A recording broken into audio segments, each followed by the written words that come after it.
Guys আজি মানে বিলৰ মাজত আছোঁ। ইফালেও পিট বুলি কয় আৰু ইফালেও পিট বুলি কয়।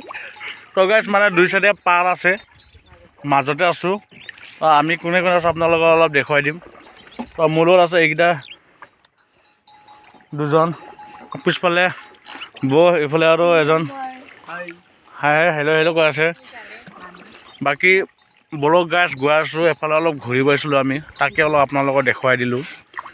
এই পিটবিলাকত গাইজ গৰু আছে, গৰু ইয়াৰ গৰু সাঁতুৰিব জানে ন, আচৰিত গাইজ সাঁতোৰে ইয়াতে, ইপাৰৰ পৰা সিপাৰলৈকে মানে পাৰ হৈ যায় আৰু।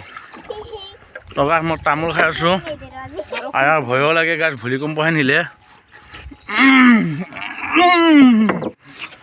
এফালে গাছ অলপ দেখালোঁ আৰু আপোনালোকক, নে কি কয় গাছ, বলক গাছ গৈ থাকোঁ আৰু আগুৱাই।